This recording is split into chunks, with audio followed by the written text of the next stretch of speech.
Hello，大家好，我是一元。在昨天我才分享了统帅如何搭配的影片，那相信看到那个影片的玩家呢，应该都会觉得有一点困惑，或者是发现了一些问题。那前不久也是有不少的主播或者是玩家都已经发现到了啦，就是现在的工兵真的越来越弱了。在前阵子的策划面对面里面，策划有说到他们将会对技能伤害、终极伤害还有连击伤害进行调整。但唯独就是没有提到真实伤害，不止如此而已。那官方还有说他们会调整统帅嘛，有把一些原本比较早期的统帅调整为 KVK2 可以使用，像驼俊金就变成终极伤害统帅，贝特朗就变成连击伤害统帅，然后工兵什么都没有。那难道说工兵真的是被抛弃了吗？有没有可能在今年工兵会加强呢？那我觉得加强的可能性还是有的，或许官方不会重视在真实伤害上面。因为我个人觉得工兵主要的强项就是在它的输出，然而官方所设计的真实伤害而是根据治疗所打出的伤害，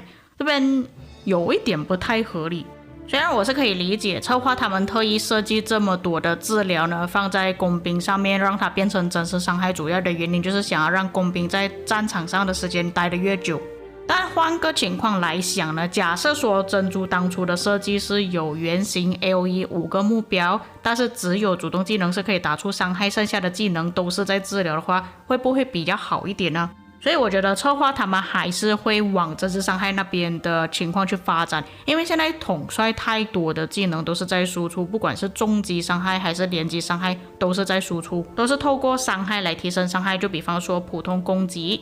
唯独只有工兵的真实伤害是透过他的治疗来提升的。我是觉得说，如果策划他们要改变现在战场的环境呢，除了要推出更多的伤害之外，也要推出更多的辅助功能。不过这个部分我们会留到之后的影片再详细谈啊。今天的重点还是回到于现在的工兵的情况。那为什么现在的玩家都会使用一些旧的工兵而不是新的工兵呢？就比方说珍珠为什么没有多少玩家使用，就是因为工兵其实有太多有 AOE 的选择，你不可能会去选择一个单体输出的统帅。就比如说为什么现在还有玩家在使用里程柜，不是说里程柜它的伤害有多高，它的辅助功能有多强，有 buff 有 debuff， 并不是，而是它有圆形的 AOE。就像之前的影片我有说过，只要是单体输出的工兵统帅基本上都不会活太久，再加上工兵统帅推出的时间永远都是比起其他的统帅还要更迟更慢。我们以代数来计算，每一代推出的时候，第一个优先推出的肯定是骑兵、步兵、工兵，最后才到领袖远程。也就是说，每当骑兵开启一个新的时代的时候，工兵都是最后才赶上的，那领袖跟远程我们不计算啦。就比如说第9代的统帅几乎都是垃圾，像是贝利、华莱士还有珍珠。但是贝利在度过的那个时期呢，至少他后面的统帅都是垃圾，像是华莱士跟珍珠可能不会有碾压他的情况。然而推出了第10代的骑兵统帅亚瑟王，反而可以压制回去前面的统帅。当然这个我只是做个比喻而已，又或者我们可以这样子说，就是骑兵更快的拿到另外一个统帅是可以马上使用的，然而工兵还需要等，所以才会变成目前的情况这样子，就是工兵统帅感觉没有多少个统帅是可以使用的。那听到这里或许还是有一些观众听不明白我在讲什么东西，我们直接看列表。那么各位可以仔细看一下我这个列表，那骑兵、步兵、工兵统帅呢，他们依然还是有用一些比较旧的统帅，就比方说骑兵用阿提拉是第3代的统帅。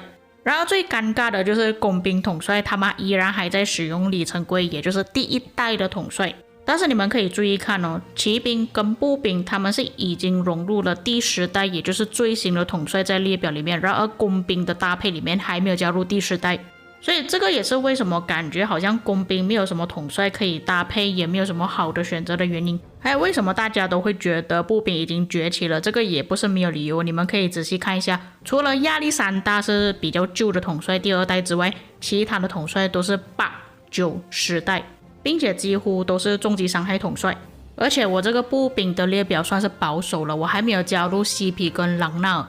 西皮是第6代统帅，朗纳尔可以说是第9代统帅，因为他其实不在我们的代数里面。所以也就是说，只有西皮它还算是比较早期第6代之外，其他的全部都是8、9、10代。